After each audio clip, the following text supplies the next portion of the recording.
Bonjour, c'est Ursule encore. On est le 3 février 2023. Alors, je viens de sonner la trompette aujourd'hui encore et je viens proclamer le retour de notre Seigneur Jésus-Christ. Amen et Alléluia. Alors, on commence une série, n'est-ce pas, sur les activités démoniaques et comment l'enfant de Dieu peut triompher de toutes ces choses-là. Amen. Alors, d'où viennent les démons? Amen. D'où viennent les démons? On va regarder cela, quoique on ne peut pas vraiment dire la date exacte, n'est-ce pas? Je vais faire juste un brief là, concernant ça. Évidemment, c'est depuis la chute au Jardin d'Éden que l'homme a été exposé, l'être humain a été exposé au monde des ténèbres. Sinon, avant cela, il était tout simplement dans la lumière, dans la présence de Dieu. Alors, depuis la chute de l'homme, il est aux prises avec des activités, au fait, démoniaques, des attaques par-ci, par-là.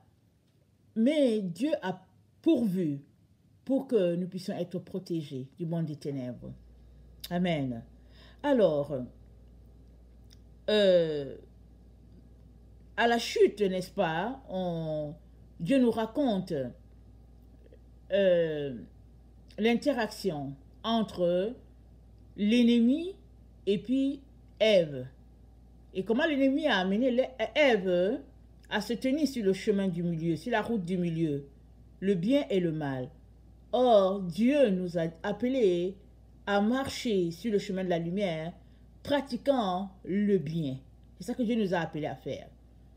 Évidemment, une fois hors du jardin d'Éden, l'être humain a appris à se débrouiller. Il était là face à sa chute et il fallait qu'il fasse son chemin dans tout cela.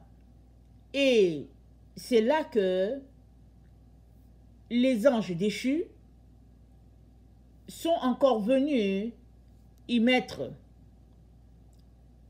d'autres choses encore. Parce que la Bible nous dit dans Genèse 6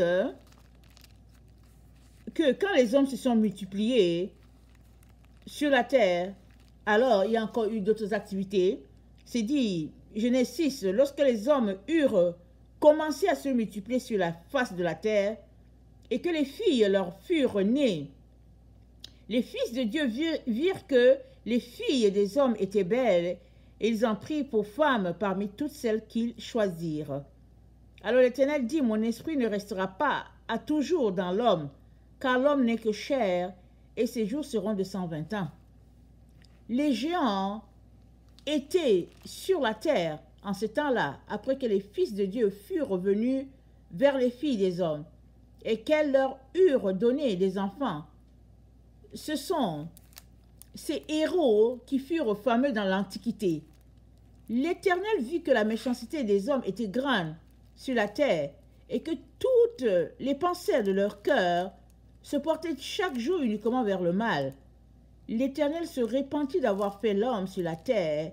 Il fut affligé en son cœur. L'Éternel dit, j'exterminerai de la face de la terre l'homme que j'ai créé, depuis l'homme jusqu'au bétail, aux reptiles et aux oiseaux du ciel, car je me répands de les avoir faits. Mais Noé trouva grâce aux yeux de l'Éternel. Donc, on voit Dieu qui décide d'enlever de la face de la terre le mal, mais il y a un mais. Le mais, c'est par rapport à Noé, qui lui n'a pas pratiqué ce que les autres pratiquaient. Et Dieu a sauvé la terre par le canal de Noé. Amen. Et aujourd'hui encore, c'est pareil. Jésus-Christ a dit aux disciples qu'il en sera comme au temps de Noé. Dans les temps de la fin, il en sera comme au temps de Noé. Donc, la Bible nous dit que les hommes se mariaient leurs enfants, et puis jusqu'au jour où Noé entre dans l'arche. Mais, il y a aussi cet aspect-là qu'on ne considère pas, nous les enfants de Dieu, quand on lit la Bible. Pourquoi? Parce que ce n'est pas dans notre champ visuel. On ne voit pas les activités démoniaques. Parce que Noé a vécu au milieu des géants. Il a vécu au milieu des géants. Mais lui, il n'a pas pratiqué ce que les géants faisaient.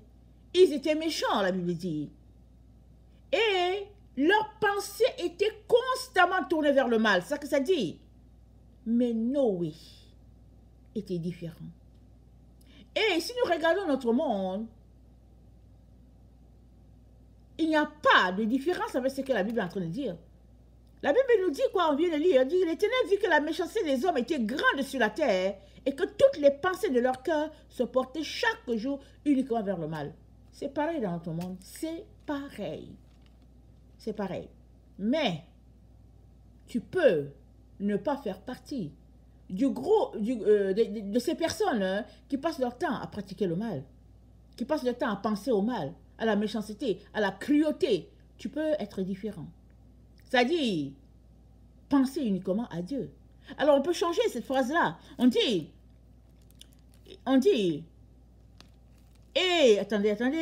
l'Éternel vit que la méchanceté des hommes était grande sur la terre et que toutes les pensées de leur cœur se portaient uniquement vers le mal.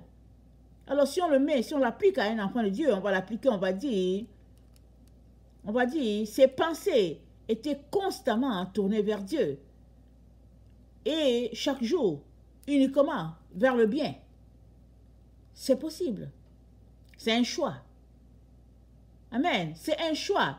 Et alors que tu te tournes uniquement vers le bien, pensée, action, parole, alors que tu fais tout ça, les esprits méchants vont se tenir loin de toi. Oui, ils vont se tenir loin de toi. Parce qu'ils aiment seulement là où foisonnent les ténèbres. Alors, d'où vient-il? Je vais lire une partie dans le livre d'Enoch. Le livre d'Enoch, je vous conseille de le lire. Parce que Apocalypse 6, ça a été tiré du livre d'Enoch. On nous a juste donné cette partie-là, comme ça. Mais si tu prenais le temps de lire le livre d'Enoch, tu verrais le début et la fin de l'histoire. Amen. Alors, au chapitre 15 du livre d'Enoch, le verset 8, c'est dit, « Et maintenant, les géants sont le prix du commerce de l'esprit et de la chair. » Écoutez bien, les géants sont le prix du commerce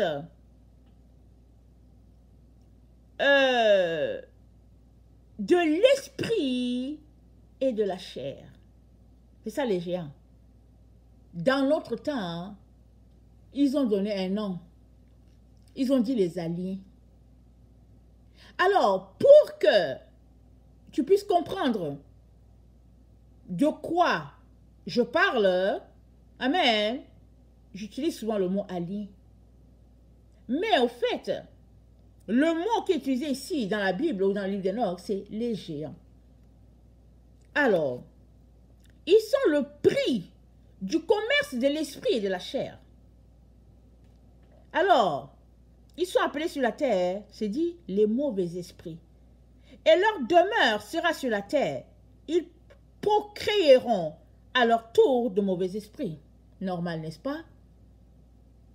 Chaque arbre produit de son espèce.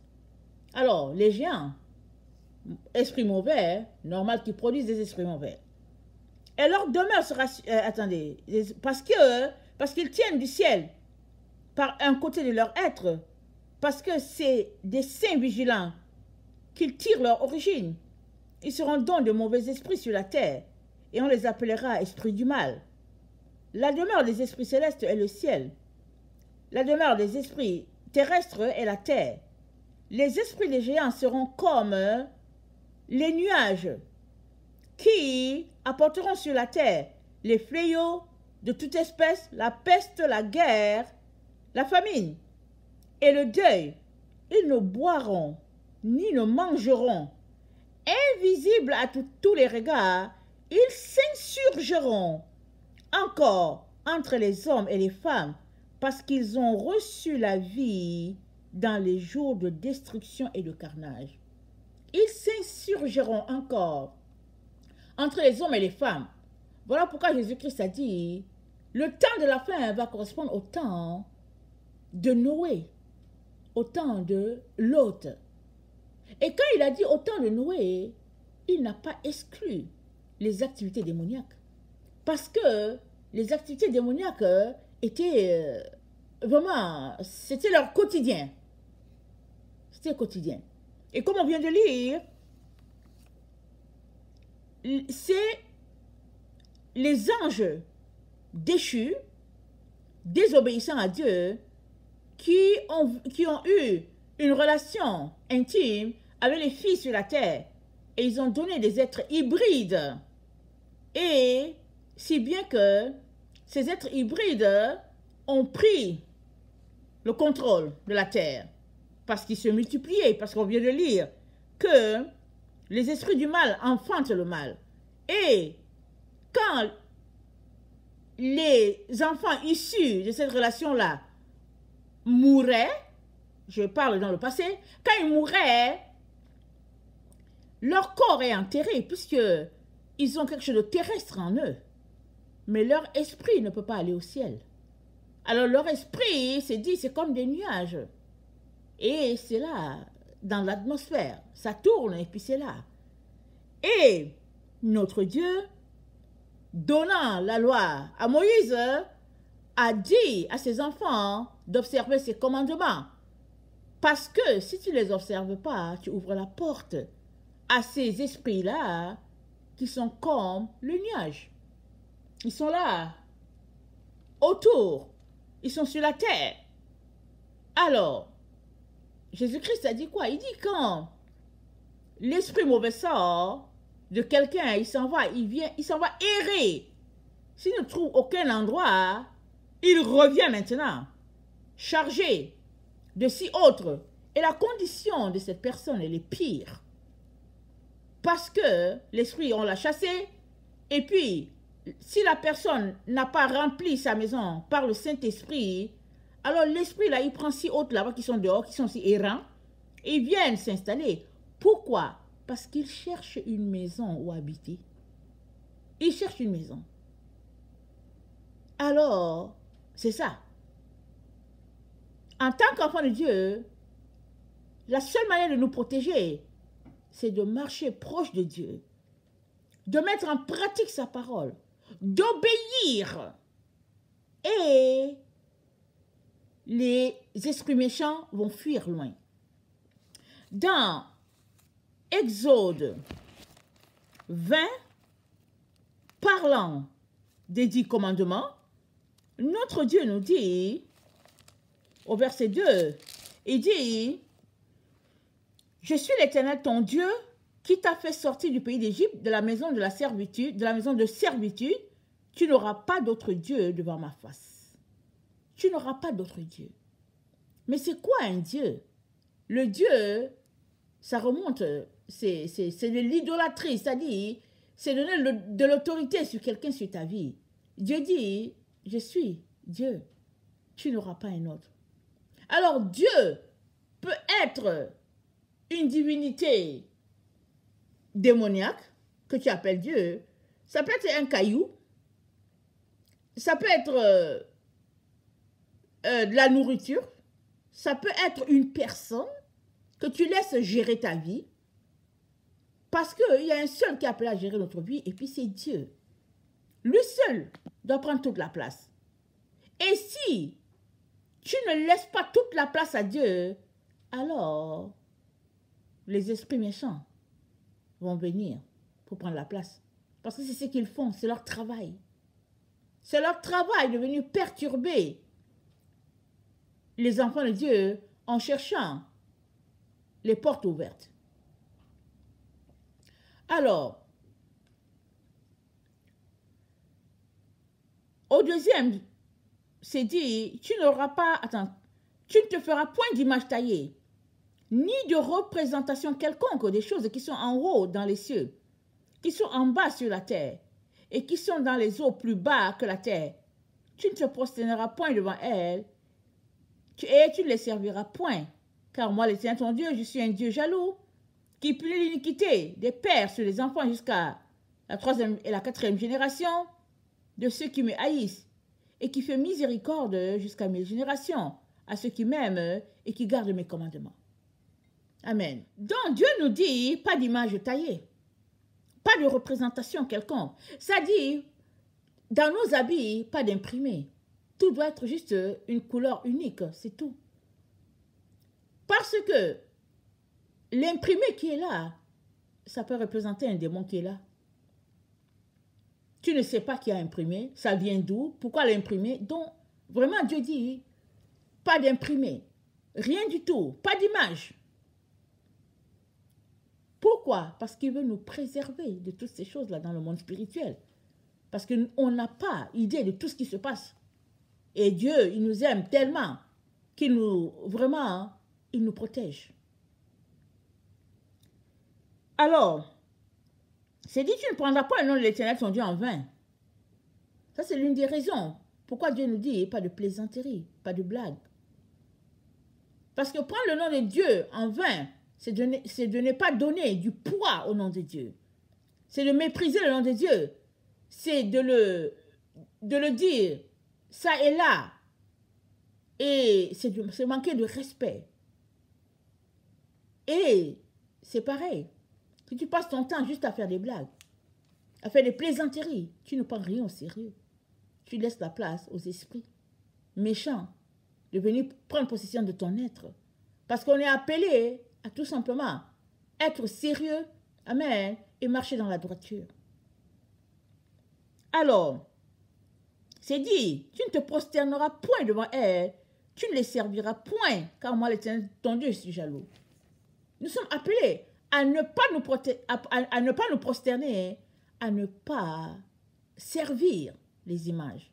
Mais qui sont ces images? Dans Sagesse, amen, Sagesse, c'est un livre que nous n'avons pas dans le 8 second, mais nous l'avons dans la Bible Taube. Donc, si vous pouvez la voir, je vous conseille de la voir. Si vous pouvez acheter, c'est une bonne... en tout cas, c'est une bonne version. Moi, j'aime beaucoup, je lis, j'apprends beaucoup de choses dedans. J'ai appris beaucoup de choses dedans et puis j'aime beaucoup lire ma Bible Taube.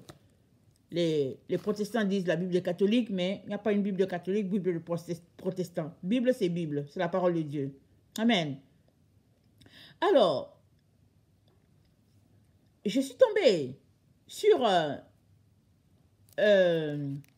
l'image, une représentation de l'image. Quand on se retrouve à adorer une image. Je suis tombée dessus dans le livre de sagesse et puis j'ai dit, ah ça, il faut que je puisse partager ça avec mes frères et sœurs. Donc, il y a des idoles qui sont des objets, amen, mais aussi des idoles qui sont des personnes. Amen, qui sont des personnes. Alors, je tombe sur ça dans le livre de sagesse, le chapitre 14, au verset 12, voilà ce que ça dit. Ça dit, à l'origine de cette prostitution, à l'idée de fabriquer des images et leur découverte a entraîné la corruption de la vie. Amen. Donc, à un moment donné, il y a eu un début à cela. À des idoles humaines, il y a eu un début à cela. Alors, c'est dit au verset 13, elles n'existaient pas au commencement. Pas plus qu'elles ne subsisteront indéfiniment. À cause du jugement superficiel des hommes, elles ont fait leur entrée dans le monde. Aussi, une prompte fin leur a été assignée. Affligés par un deuil prématuré, donc il explique comment c'est arrivé, les idoles sous forme humaine. Donc, un père est affligé par la mort de son fils.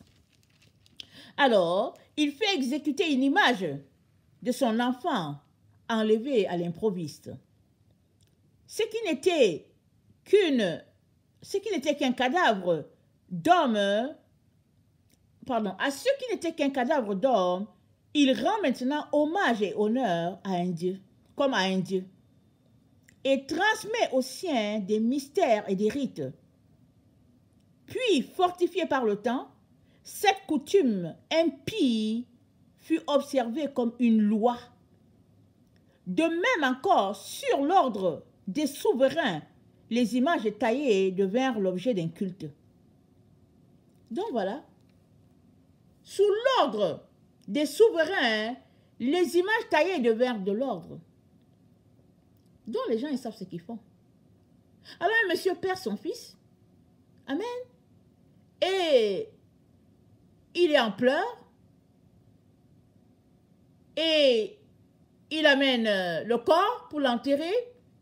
Et là-bas, amen, il y a le démon qui parle à la personne.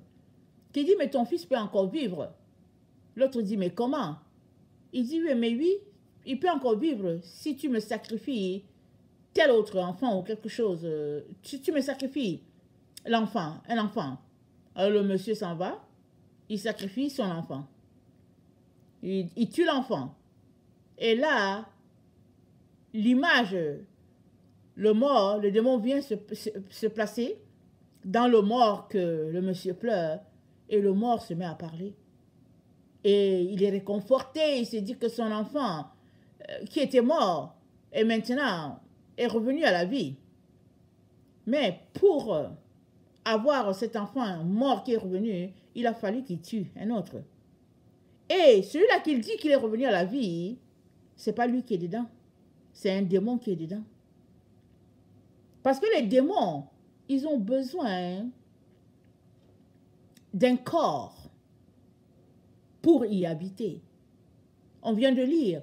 On a lu quoi? Ils sont comme les nuages. Ils apportent les fléaux, les maladies, les guerres, les pestes, les disputes, les querelles. C'est ce qu'ils font, c'est leur travail. Ils sont là. Ils sont des esprits errants. Ils tournent dans les villes, ils tournent dans les pays. Ils sont là. Quand ils sont comme le nuage, c'est qu'ils deviennent comme... c'est-à-dire que c'est comme une voûte, une couche, voilà. C'est comme une couche qui est là. Alors, combien y a-t-il de couches de nuages qui sont au fait des couches de démons? Combien? Ils sont des milliers et des milliers. Alors, quand Jésus-Christ est allé chasser le démon à Gadara, qu'est-ce qui s'était passé? Les démons ont dit, s'il te plaît, ne nous chasse pas de là. Envoie-nous dans les ports. C'est ça que les démons ont dit. Pourquoi? Parce qu'ils ne veulent pas être dehors. Ils sont contents d'être à l'intérieur de quelqu'un. Ils ont la place. Et ils mènent la vie de la personne comme ils veulent. Lisons Marc 5. Amen. Et ils arrivèrent à l'autre bord de la mer, dans le pays de Gadarénéens.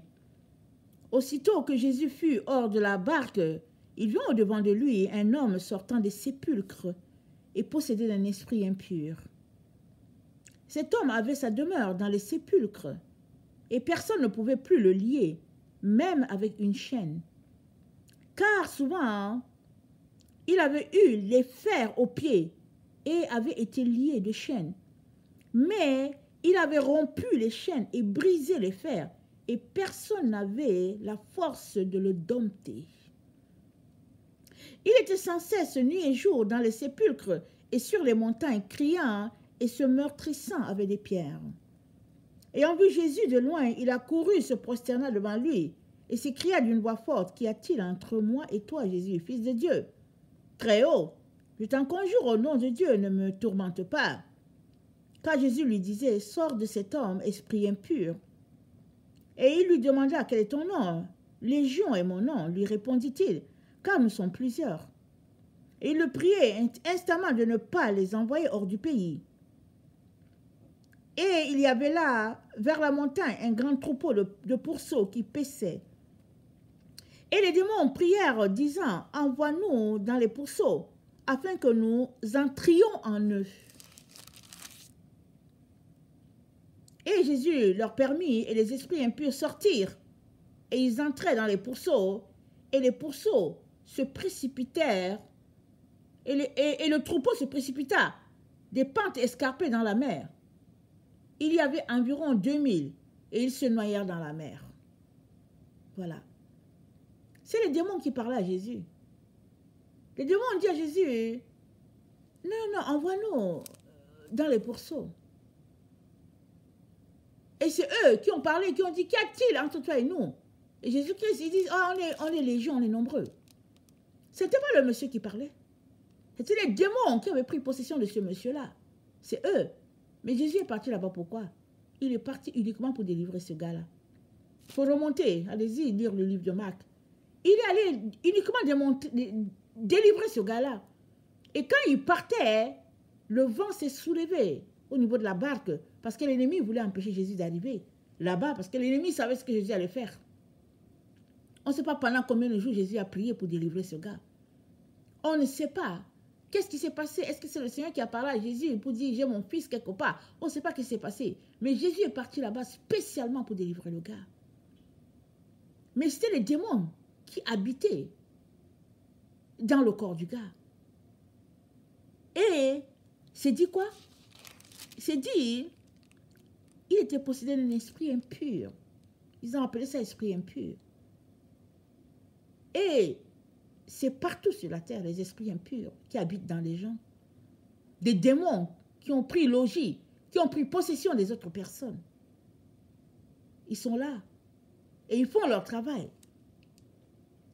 Et Jésus est venu pour délivrer. Il est venu pour délivrer de la mort, il est venu pour délivrer des possessions démoniaques. Il est venu, amen, pour vraiment nous donner la liberté, la joie d'appartenir aux enfants de Dieu.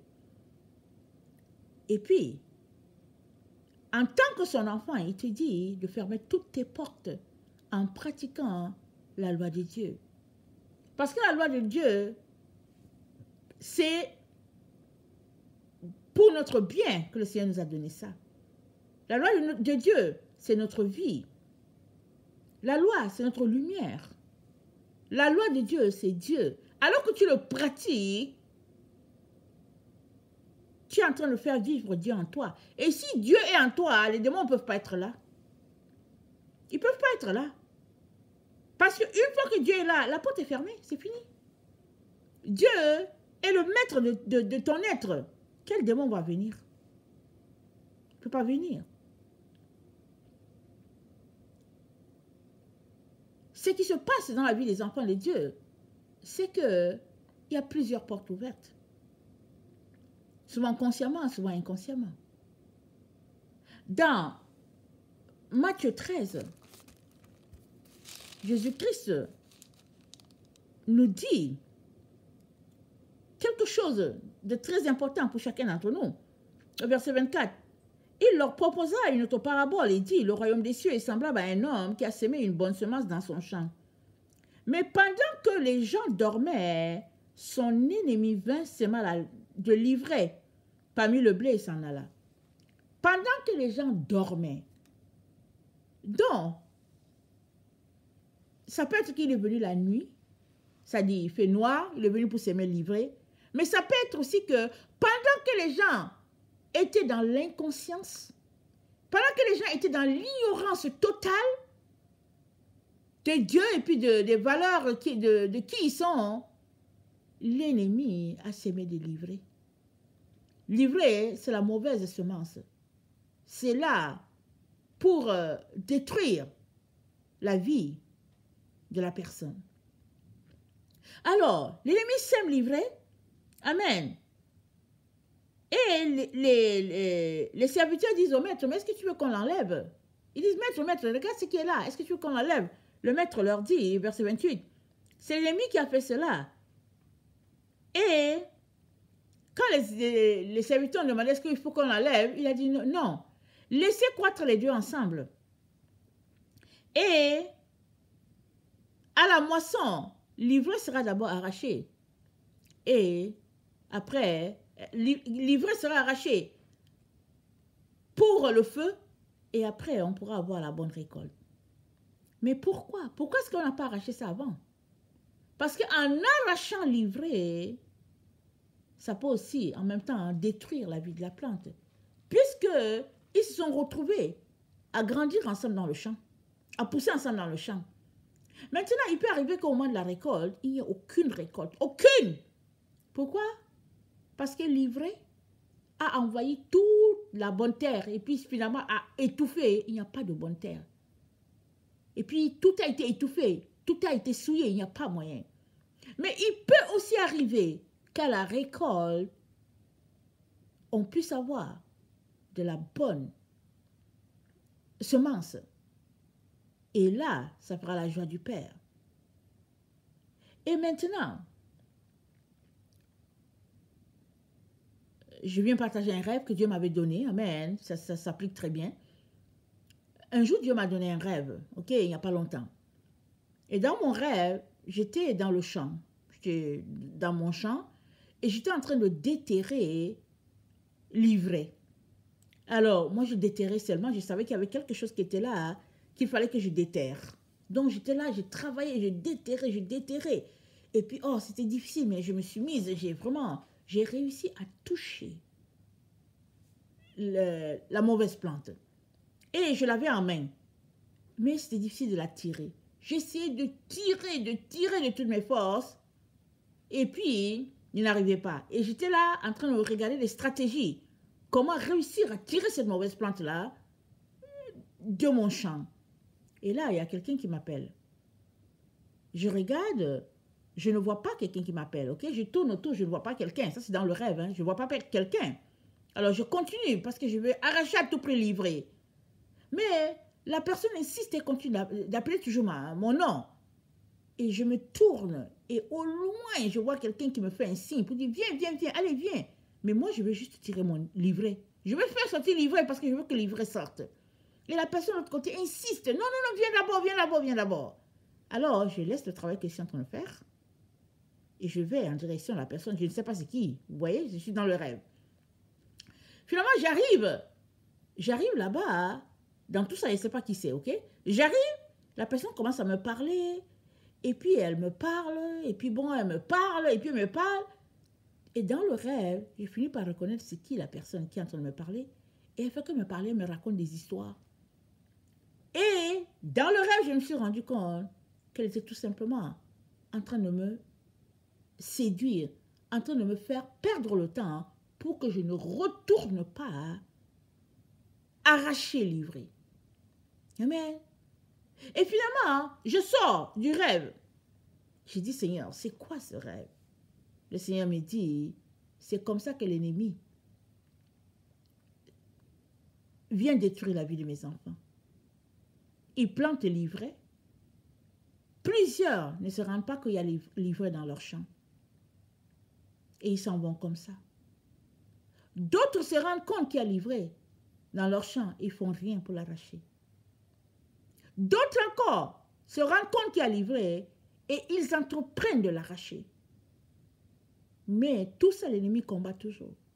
Par toutes sortes de stratégies, il les combat pour qu'ils ne puissent pas arracher l'ivraie. Et le quatrième groupe, c'est ceux qui voient l'ivraie, qui continuent de travailler d'arrache-pied pour arracher l'ivraie. Qu'on les appelle ou qu'on ne les appelle pas, ils continuent, ils creusent seulement parce qu'il faut qu'ils enlèvent l'ivraie. Ils veulent l'arracher. C'est tout. Il faut qu'ils enlèvent. Ils ont, comment on appelle ça, identifié l'ivraie. Ils veulent enlever l'ivraie à tout prix. Et puisque Dieu a dit qu'on l'enlève sur le temps de la moisson, alors c'est un peu ça. Et le Seigneur me dit, tous mes enfants sont appelés à trouver l'ivraie qu'il y a dans leur champ et maintenant à le localiser. Voilà, c'est-à-dire que tu trouves l'ivraie, la mauvaise herbe, tu localises de telle sorte que ça ne puisse pas envahir les bonnes et tu attends la moisson. Et pendant que tu attends la moisson, tu pries, tu jeûnes, tu pries, tu jeûnes parce qu'il ne faut pas que la mauvaise herbe vienne envahir la bonne. Et à la moisson, tu te réjouiras parce que l'ivraie a été bloqué, c'est-à-dire son effet a été limité et finalement, la bonne semence est là.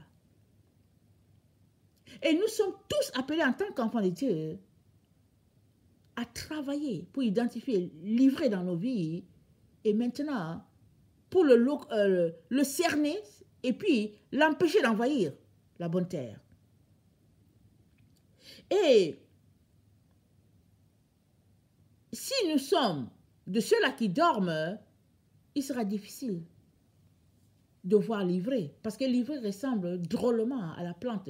Il paraît que, par exemple, l'ivraie, la mauvaise herbe du blé, ça se ressemble. C'est incroyable. Il paraît que la différence, c'est à la courbure. Il paraît qu'à la récolte, les gens reconnaissent le blé parce que le blé, il se courbe à cause du poids. Le poids de la graine.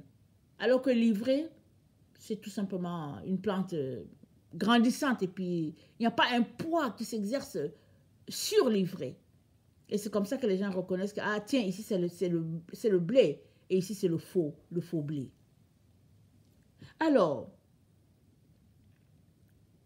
c'est une situation, pas juste pour le champ de certaines personnes, c'est le champ de tout le monde qui est attaqué.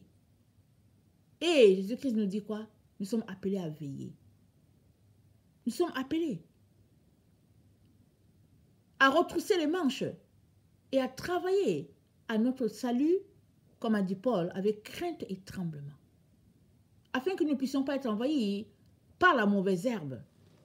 Et dans 2 Timothée 4, voilà ce que notre Seigneur nous dit. Dans 2 Timothée 4, au verset 3, il dit « Car il viendra un temps où les hommes ne supporteront pas la saine doctrine, mais ayant la démangeaison d'entendre les choses agréables, ils se donneront une foule de docteurs selon leurs propres désirs et se tourneront vers les fables. » Selon leurs propres désirs, détourneront l'oreille de la vérité et se tourneront vers les fables. Mais toi, sois sobre en toutes choses. Timothée a été encouragé par son père à être sobre en toutes choses. Toi et moi sommes appelés à être sobres parce que nous sommes dans le temps où toute doctrine foisonne. Il y a tellement de choses fausses autour de Christ et de sa doctrine qu'il est très important qu'on demeure dans la sobriété. Et être sobre, ça veut dire quoi? Ça veut dire être éveillé, être alerte. Quelqu'un qui est sobre, c'est quelqu'un qui n'a pas bu. Quelqu'un qui n'est pas sourd.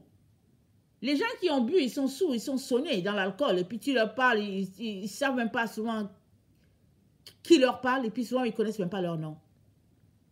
Quelqu'un qui est sobre, c'est quelqu'un qui est bien limpide, lucide. Et nous sommes appelés à être lucides dans ce temps dans lequel nous sommes. Et la seule manière pour toi et moi d'être lucide, c'est de veiller. C'est de ne pas dormir. C'est de prendre du temps. Pendant que c'est le temps de dormir, c'est de prendre du temps avec Dieu. C'est de prier. C'est de jeûner. C'est de pleurer devant Dieu. C'est la seule manière. Hébreux 12, le verset 15, ça dit ceci. Excusez-moi. Hébreux 12, le verset 15.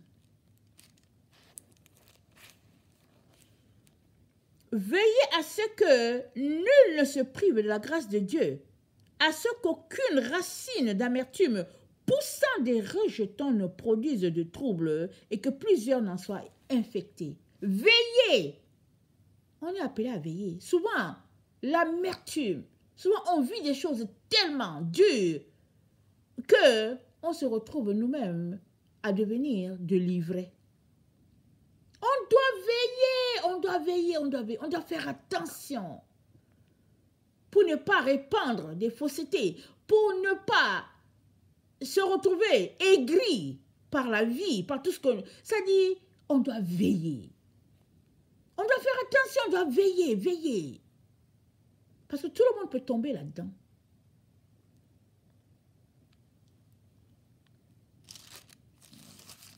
De Pierre 2:1.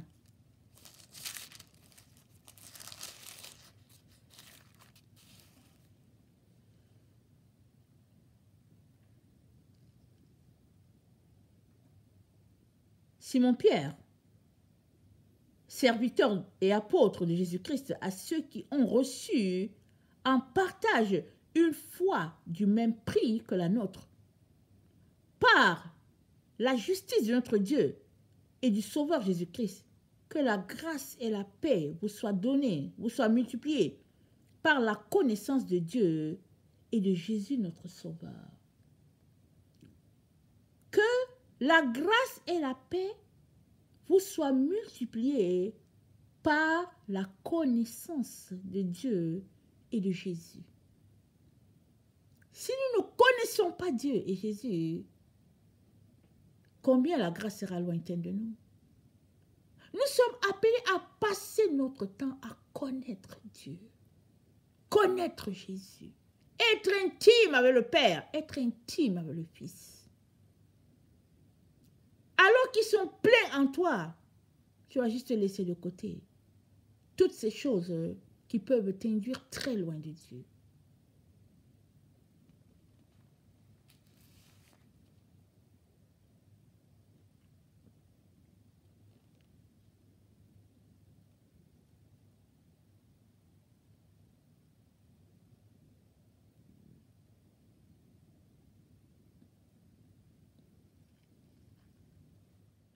De Timothée 3.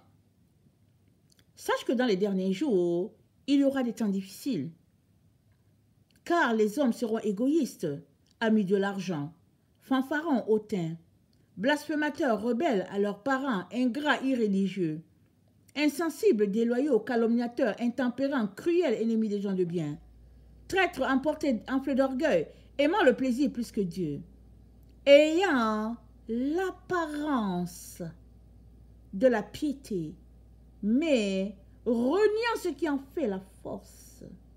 Éloigne-toi de ces gens-là. Ayant l'apparence, éloigne-toi de ces gens-là. Avant, ces gens-là, ils étaient juste à l'extérieur de l'église. Aujourd'hui, ils sont remplis à l'église. Et même, c'est l'activité de plusieurs pasteurs, prophètes, apôtres, docteurs. Ils aiment s'appeler comme ça. Ils vont prendre leur pouvoir chez les sirènes, dans les cimetières, toutes sortes de pratiques abominables. Ils sont là-dedans. Et ils envoient ça dans l'église. Et si tes yeux ne sont pas ouverts, tu es là en train de te faire enseigner par un démon. Pas une personne, un démon. Et tu penses que c'est sous l'œuvre de l'Esprit Saint que tu as enseigné. Mais c'est un démon qui t'enseigne. Et les démons, ils savent dire ce que les gens vont aimer. Le même démon, s'il vient, il sait que vous aimez les choses sucrées, il va vous parler juste de sucreries, de sucreries. Le même démon, s'il va ailleurs, s'il sait que là-bas, ils aiment les choses salées, il va juste leur parler des choses salées, salées, salées. Le même démon. Parce qu'il a à l'œuvre de son maître, l'ennemi. Et toi et moi sommes appelés à mettre en pratique la parole de Dieu. Laissez loin de nous les images taillées. Arrêtez de nous prosterner devant les esprits. Arrêtez de parler avec les esprits. Le spiritisme, toutes ces choses-là. Il y a plein de gens qui pratiquent ça, ils viennent à l'église. Ils sont dans toutes sortes de religions, de sectes. Et ils ne réalisent pas qu'ils sont loin de la vérité. Parce que la seule manière pour toi et moi d'être dans la vérité, c'est que nous ayons accepté Jésus-Christ dans notre vie et que nous soyons en train de pratiquer la doctrine de Christ. Pas la doctrine montée par les êtres humains afin de satisfaire leur ego ou bien de renflouer leur poche.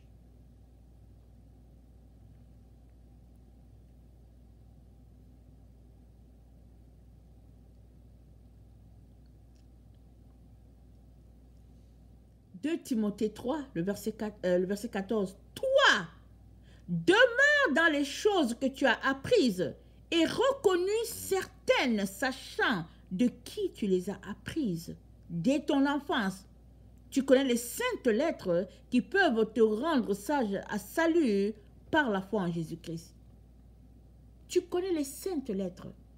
Et c'est de quoi les saintes lettres? L'alphabet, les 22 lettres de l'alphabet hébraïque. Timothée les connaissait. Et Paul lui dit, demeure dans les choses que tu as apprises et reconnues certaines.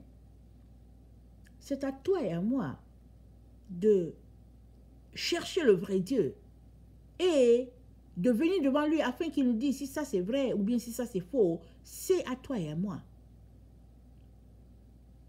C'est une vie de travail, pas de paresse. Paul a dit, travaillez à votre salut avec crainte et tremblement. Pourquoi? Parce qu'on peut être jeté dehors. Après avoir évangélisé, on peut être jeté dehors. Et les activités démoniaques, elles sont là. Partout. Tu ouvres la télévision, c'est là. Internet, c'est là. La nourriture, partout, c'est là.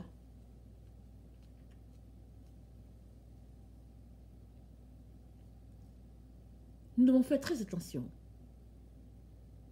Dans Hébreux 13, voilà ce que j'ai lu récemment. Hébreux 13, le verset 9, Paul dit, « Ne vous laissez pas entraîner par les doctrines diverses et étrangères, car il est bon que le cœur soit affermi par la grâce, et non par des aliments qui n'ont servi de rien à ceux qui s'y sont attachés. » Écoutez bien. Il est bon que le cœur soit affermi par la grâce et non par des aliments. Souvent, on est porté, on veut manger ceci, on est dans ceci, on veut manger cela, on veut manger cela, et pourtant, c'est dans ces choses-là qu'il y a de la souillure. C'est dans ces choses-là. Sais-tu ce que tu manges? Sais-tu ce que tu manges? Dans Romains 14, le verset 21, je suis tombée dessus parce que je lisais ma Bible, hein. Sinon je n'aurais jamais vu. Romains 14, le verset 21, c'est Paul qui parle. Il dit, il est bien de ne pas manger de viande, de ne pas boire de vin et de s'abstenir de ce qui peut être pour ton frère une occasion de chute, de scandale ou de faiblesse.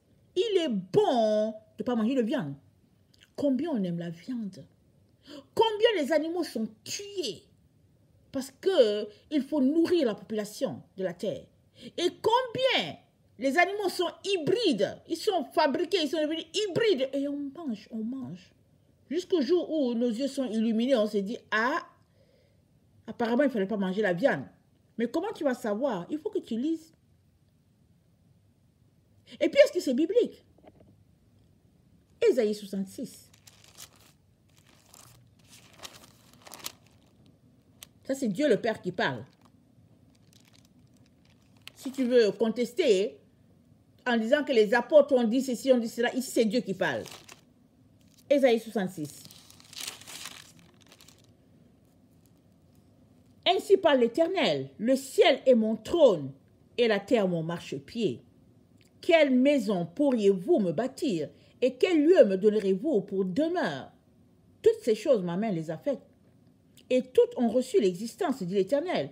Voici sur qui je porterai mes regards, sur celui qui souffre et qui a l'esprit abattu, sur celui qui craint ma parole, celui qui immole un bœuf est comme celui qui tuerait un homme.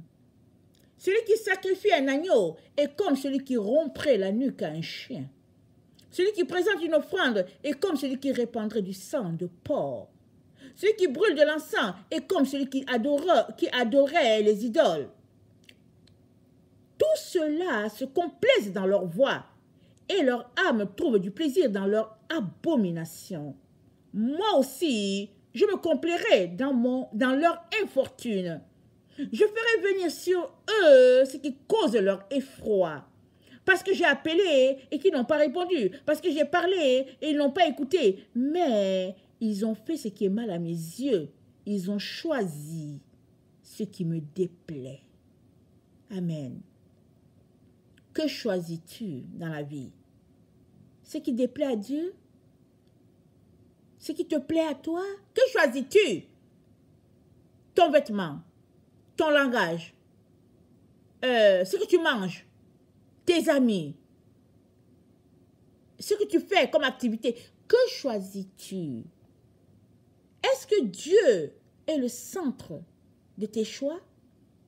Ou bien, tu choisis ce qui te plaît, c'est tout. Et Dieu dit, voilà, il dit, il porte son regard sur celui qui craint sa parole et celui qui a l'esprit abattu. Et tout cela, tu tues un chien, tu tues un porc, tu tues un bœuf, il dit pareil au même. Et je vous dis une chose. Aujourd'hui, ce matin, le Seigneur m'a parlé. J'ai demandé pardon. Vous savez, depuis quelque temps, je suis rendue complètement végétarienne. Et je bénis le Seigneur. Parce qu'il a marché avec moi dedans, n'est-ce pas? Mais j'ai des enfants, j'ai des adolescents. Et ce n'est pas quelque chose de facile. Alors, de temps en temps, je me retrouvais à acheter du jambon au poulet ou bien du jambon à la dinde. Jambon, on n'achète plus. Au porc, puisque le jambon, c'est au porc. Ça fait très longtemps, on est sorti de là. Mais de temps en temps, j'achète du jambon au poulet pour les sandwichs parce que souvent, ils réclament. Et bon, je cède. Et parfois aussi, j'ai dit, ok, bon, on ne va pas l'éprouver de tout complètement, on va y aller petit à petit. Mais quand ça fait 1 an, 2 ans que toi tu es sorti, mais que eux, c'est petit à petit, il y a un problème. Ce matin, le Seigneur m'a dit, ce que j'aime pas, Ursule, c'est que tu laisses mes enfants manger de la viande. Encore. Il m'a dit ça. Et j'étais là, ébahie. Et puis, effectivement, j'achète souvent du jambon au poulet pour leur faire du sandwich. Et le Seigneur m'a dit, il est temps qu'ils sortent de là.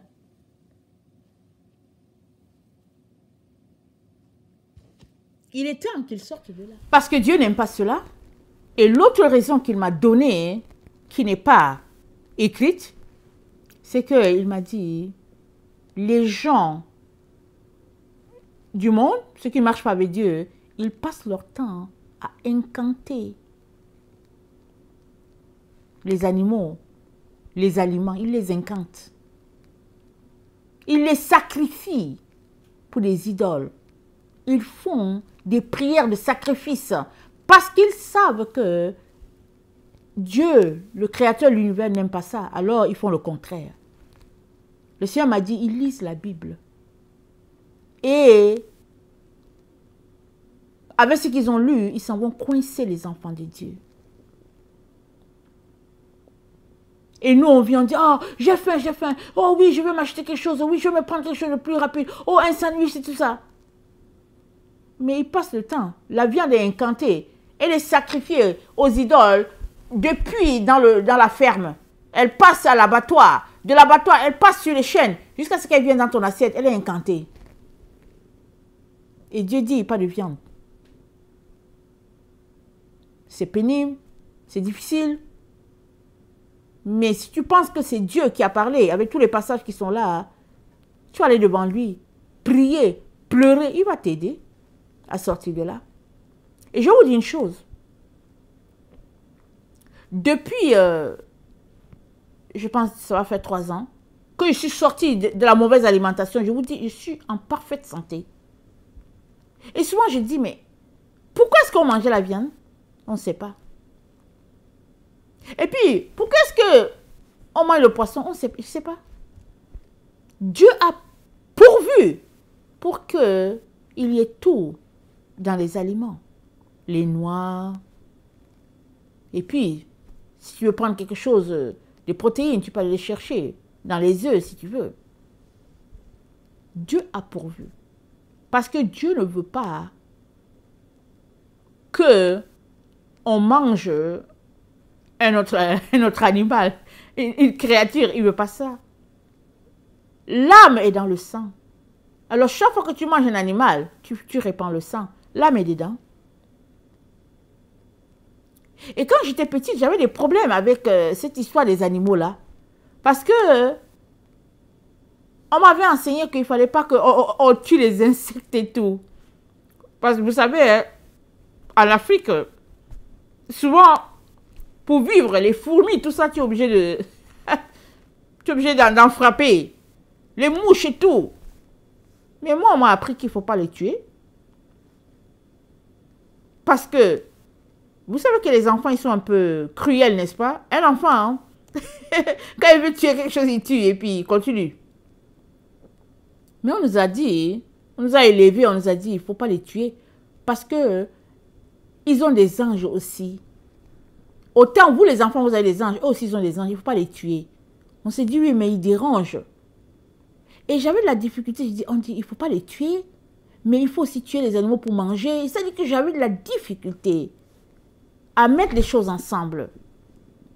Mais en lisant ma Bible et en me rapprochant de Dieu, j'ai compris que Dieu ne veut pas qu'on tue les animaux. Mais comment faire alors pour manger? Mais il faut continuer de lire, il faut continuer de s'approcher de Dieu pour réaliser qu'il y a une bonne manière de manger. Il y a des choses que Dieu permet qu'on mange, il y a d'autres que non, il ne veut pas et que les gens ont écrit pour leur propre satisfaction et que on peut être vraiment en parfaite santé et bien rassasié en mangeant les choses dans la nature, la végétation. Vous savez, vous pouvez remplacer la viande par des champignons. Il y a les champignons. Quand tu manges, tu as l'impression que c'est le blanc du poulet. Dieu a pourvu pour de la bonne alimentation. Il a pourvu. Maintenant, voulons-nous suivre la voie de Dieu ou bien la voie des hommes? Parce que la voie des hommes, elle ouvre les portes aux démons. Alors, quand un steak se retrouve sur ton assiette, est-ce que tu sais d'où ça vient? Ça provient d'où? Quelles sont les incantations qui ont été faites là-dessus? Il y a du sang là-dedans. Il y a du sang. Et Dieu dit, l'âme est dans le sang. Je sais que c'est un enseignement qui est plus poussé, n'est-ce pas? Mais on a besoin tous de grandir. Tu ne vas pas rester toujours dans les petits enseignements, tu as besoin d'aller plus loin.